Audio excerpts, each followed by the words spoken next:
All right. Good afternoon, everyone. We're joined by head women's soccer coach Nikki Izzo-Brown this afternoon. Coach, if you just want to start us off, kind of preview opening Big 12 play, our home series, our home season, I guess, on Friday against Kansas, and then we'll open it up to questions. Yeah, excited. Obviously, conference season is here. We're excited to be home. It was a tough weekend on the road with Texas Tech and then Iowa State, but we're thrilled to get back home. It's been a couple of weeks now.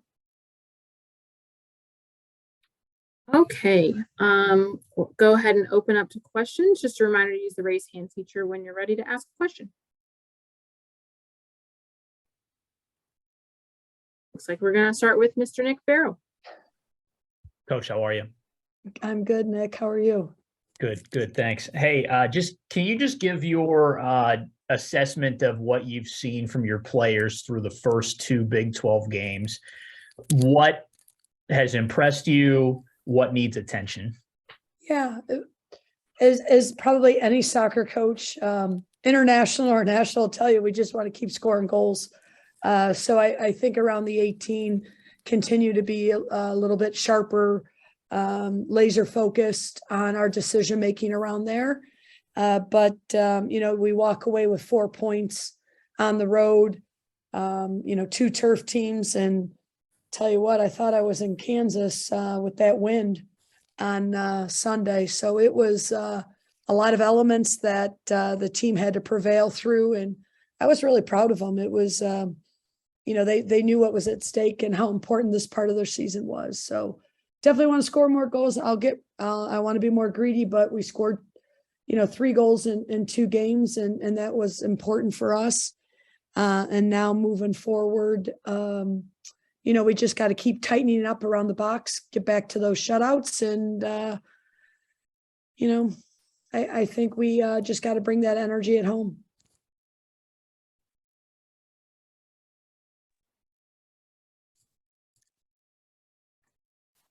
Nick, did you have another one?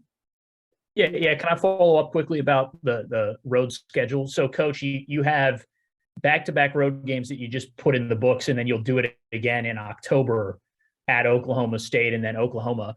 Some of the coaches that we talked to around campus, they have differing opinions on if they want to play these Big 12 road swings like back-to-back, or if they like to go back and forth from home to away. Do you have a particular feeling on that? Do you like to knock out the road trips together if you can? Yeah, I mean, in my opinion, if I'm going to Oklahoma, I want to go to Oklahoma and Oklahoma State just one time.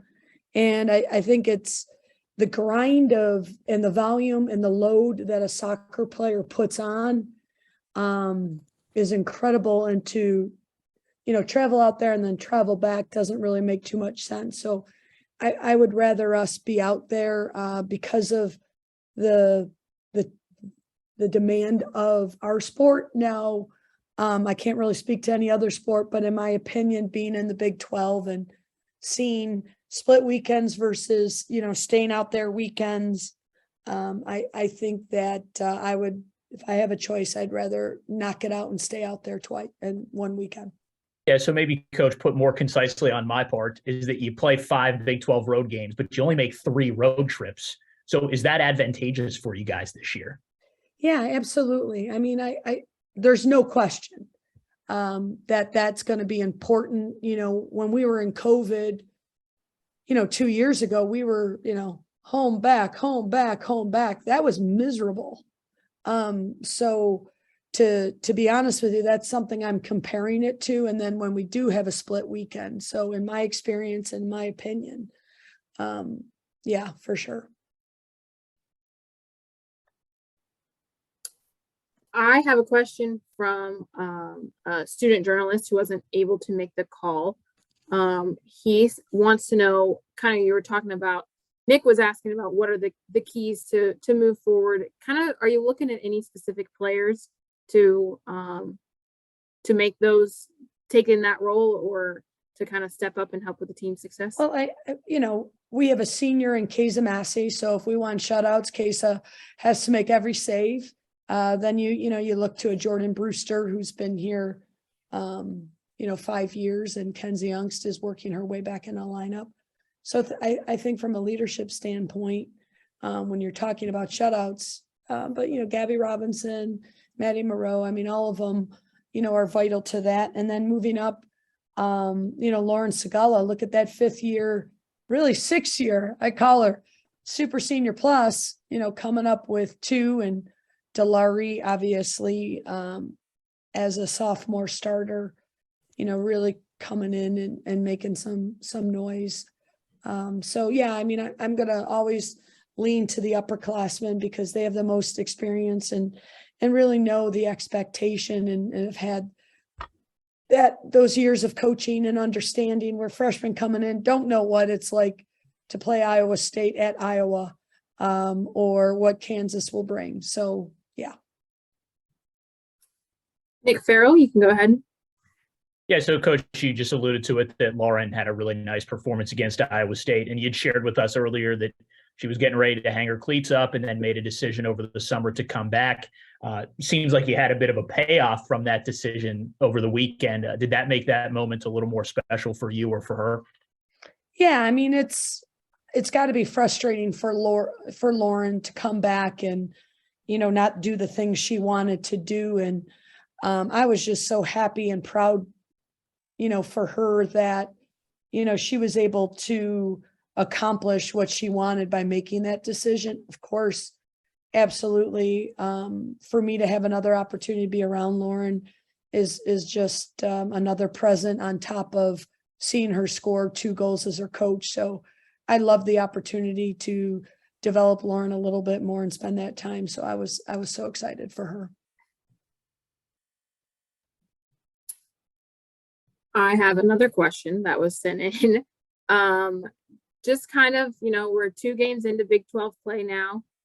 So kind of still dusting off some things, but you kind of mentioned this, but what are your 2 keys to success in the remainder of Big 12 play?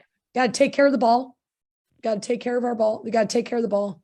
We definitely don't want to put ourselves in counter-attacking positions, and everybody's just got to do their job. So I think when you look at, those 2 components, I think we'll be all right.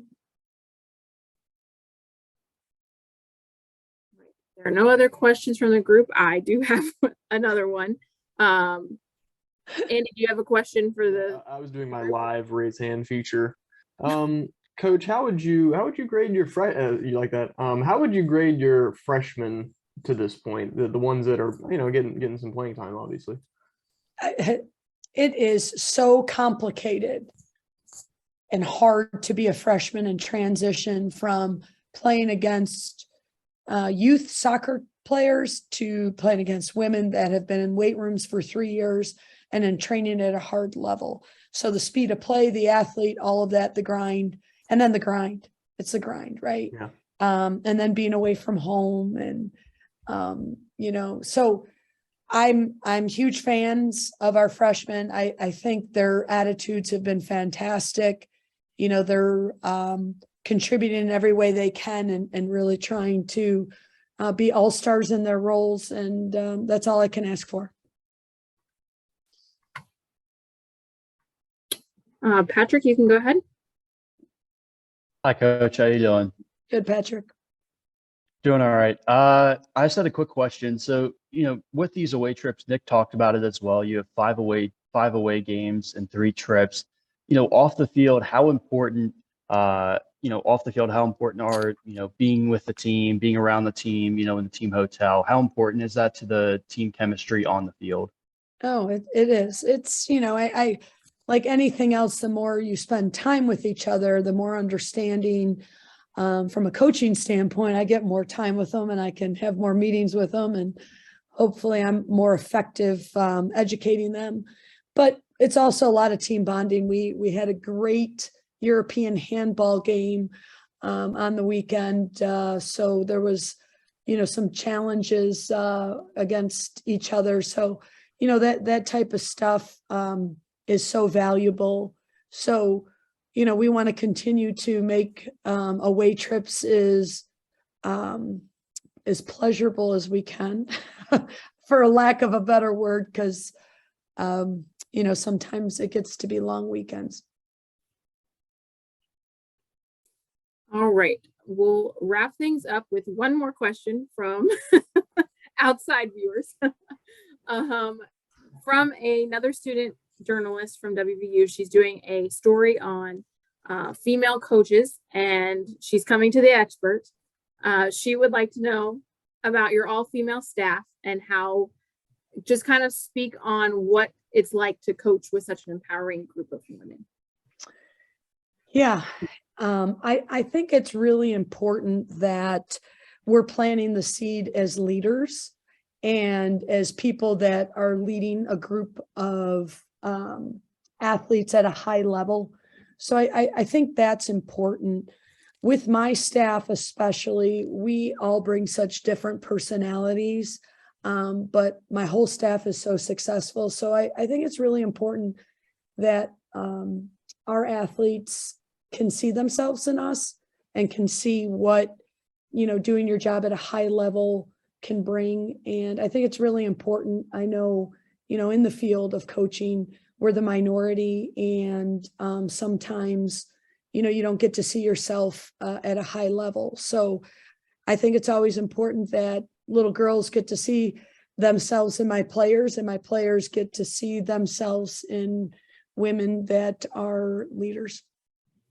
Absolutely. Kind of going off on that one more, what advice do you have to anyone who would like to become a Division I coach someday as a female? Passion is your power. I don't think, anything should stop you from achieving your goals and developing your craft. I think that it's really an incredible opportunity right now. There's so many women being successful in the WNBA and, NWSL and in the collegiate game. So it's a great time to follow your dream, and definitely don't let anyone get in your way, but master your craft, work hard, and be passionate. Absolutely. All right, we're finally finished. That's the last one I had. Thank you so much, everyone, for joining us. Thank you, everybody. Hopefully we'll see you guys Friday.